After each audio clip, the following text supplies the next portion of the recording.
नमस्कार मित्रों, आज हम बात करने वाले हैं भारत की राजनीति के एक ऐसे पहलू पर जिसे समझे बिना हम देश की असली राजनीतिक तस्वीर को नहीं समझ सकते। असम, केरल, तमिलनाडु, बंगाल और पुडुचेरी, इन राज्यों में चुनाव हो रहे हैं, लेकिन ये भारतीय जनता पार्टी के दबदबे वाले क्षेत्र नहीं माने जाते। और ये सच है कि पूर्वोत्तर में, खास तौर पर असम में, भारतीय जनता पार्टी ने अब काफी मजबूत पकड़ बना ली है। लेकिन अगर हम पूर्वी भारत की बात करें तो एक सच्चाई साफ है, जब तक बंगाल नहीं जीता तब तक कोई भी पार्टी यह दावा नहीं कर सकती कि उसका पूर्वी भारत पर पूरा दबदबा है। ठीक वैसे ही जैसे पश्चिम भारत में था, जब तक महाराष्ट्र में मजबूत स्थिति नहीं हासिल हुई तब तक गुजरात में 2 दशकों से पकड़ होने के बावजूद भी यह नहीं कहा जा सकता था कि भारतीय जनता पार्टी का पूरे पश्चिम में भी उसका प्रभाव है। अब सवाल उठता है कि ऐसा क्यों? इसका जवाब सिर्फ राजनीति में नहीं बल्कि इतिहास और जनसंख्या दोनों में छुपा हुआ है। महाराष्ट्र और बंगाल ये देश के दूसरे और तीसरे सबसे बड़े राज्य है जनसंख्या के हिसाब से, और ब्रिटिश राज के समय से ही इसका एक अलग ही ऐतिहासिक महत्व रहा है। दिल्ली के विपरीत मुंबई और कोलकाता, जो आज इन राज्यों की पहचान है, एक समय सिर्फ मछुआरों और बस्तियों की हुआ करते थे सबसे ज्यादा, लेकिन जैसे जैसे ब्रिटिश राज बढ़ा, ये शहर भारत के सबसे महत्वपूर्ण केंद्र बन गए, राजनीतिक, आर्थिक और सांस्कृतिक रूप से। यही से आधुनिक भारत की शुरुआत हुई, यही से नए विचार आए, नई उम्मीद पैदा हुई और नई चुनौतियां भी सामने आई। अब हम राजनीतिक आंकड़ों की हम जब बात करते हैं, 2014 के लोकसभा चुनाव में भारतीय जनता पार्टी ने 42 में से सिर्फ 2 सीट मिली थी। 2016 के विधानसभा चुनाव में 294 सीटों में से केवल 3 सीटें बहुत ही कमजोर थी भारतीय जनता पार्टी की। लेकिन इसके बाद क्या, हमारी चोरी किया हुआ पैसा वापस आना चाहिए कि नहीं आना चाहिए? ये काला धन वापस आना चाहिए। ये चोर लुटेरों से एक एक रुपया वापस लेना चाहिए। इस रुपयों पर जनता का अधिकार है कि नहीं है? ये रुपया जनता के काम आना चाहिए।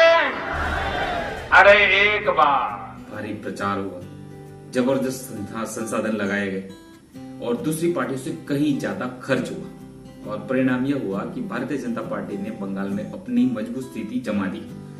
वही टीएमसी के बाद दूसरी सबसे बड़ी पार्टी उभर कर आई, और उसने माकपा, जिसने 34 साल तक भारतीय जनता पार्टी को पीछे छोड़ के रखा था, बंगाल पर शासन किया, और कांग्रेस को भी उसने पीछे छोड़ दिया भारतीय जनता पार्टी।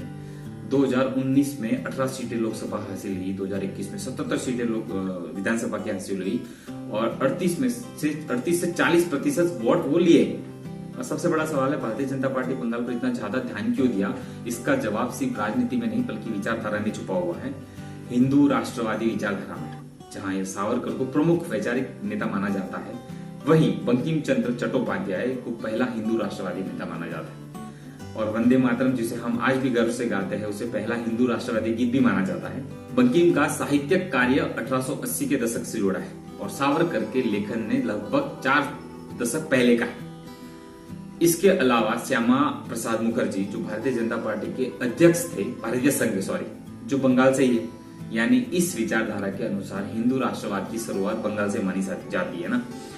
लेकिन सिर्फ इतिहास का कारण नहीं है, एक बहुत बड़ा मौजूदा कारण भी है, और वो है बंगाल की जनसंख्या की संरचना। बंगाल में भारत की दूसरी सबसे बड़ी मुस्लिम आबादी रहती है, करीब 30%, जो असम के बाद दूसरे नंबर पर है। असम में 34% है। यही वजह है कि बंगाल राजनीतिक रूप से और भी ज्यादा महत्वपूर्ण हो जाता है। अगर भारतीय जनता पार्टी बंगाल जीतना चाहती है तो उसके लिए उसको हिंदू समुदाय को बड़े स्तर पर एकजुट करना होगा, खास तौर पर मुस्लिम विरोधी पंच पर। ठीक है, हिंदू एकता उसकी रणनीति का एक मुख्य हिस्सा है, और इसलिए बंगाल इसके वैचारिक प्रोजेक्ट का सबसे बड़ा लक्ष्य बना जाता है। अब बात करते हैं एक और अहम मुद्दे की, जिसके लेकर समय काफी चर्चा हो रही है, SRI। अगर इस प्रक्रिया के जैसे मुस्लिम वोटरों की संख्या कम हो जाती है तो जाहिर तौर पर भारतीय जनता पार्टी जीत की संभावना बढ़ जाती है। लेकिन यहाँ समझने वाली बात है कि यह सिर्फ चुनाव नहीं, राजनीति नहीं है। बंगाल का महत्व सिर्फ भारत तक सीमित नहीं, पूरी दुनिया के लोकतंत्र पर नजर रखने वाले लोग इसे घटनाक्रम को ध्यान से देख रहे हैं, खास तौर पर ऐसे कदमों को जो चुनाव प्रक्रिया को प्रभावित कर सकते हैं। क्योंकि भारत लोकतंत्र है ना, लोकतंत्र लोकशाही देश है। दुनिया भर के अनुभव बताते हैं कि जब लोकतंत्र कमजोर हो जाता है तो उसकी शुरुआत धीरे धीरे चुनाव से नहीं होती। सबसे पहले असर पड़ता है अभिव्यक्ति की आजादी पर, सिविल सोसाइटी पर, अल्पसंख्यकों के अधिकारों पर, और इसके बाद धीरे धीरे चुनावी प्रक्रिया को प्रभावित करता ही है। SRI जैसी प्रक्रिया का असर खास तौर पर उन लोगों पर पड़ता है जो गरीब है, कम पढ़े लिखे हैं और जिसके पास जरूरी दस्तावेज नहीं है। ऐसे में जब वोटर पंजीकरण से जुड़े मुद्दे उठाए जाते हैं, उसका सबसे ज्यादा असर अल्पसंख्यक और कमजोर लोगों पर पड़ता है।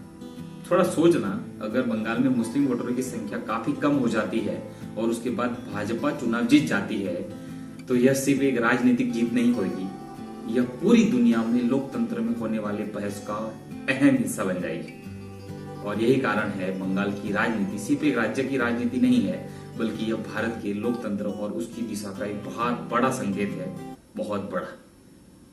अब आपको सोचना है कि ये राजनीति में जो चीजें हो रही है सही हो रही है, गलत हो रही है। कमेंट करना आपके विचार। यदि वीडियो थोड़ा सा भी इंफॉर्मेटिव लगा हो और मेरी डिटेलिंग मैंने जो भी बताया आपको समझ में आया हो, तो प्लीज इस चैनल को सब्सक्राइब जरूर करना, वीडियो को ज्यादा से ज्यादा शेयर करना और लाइक जरूर करना। वीडियो देखने के लिए बहुत बहुत धन्यवाद।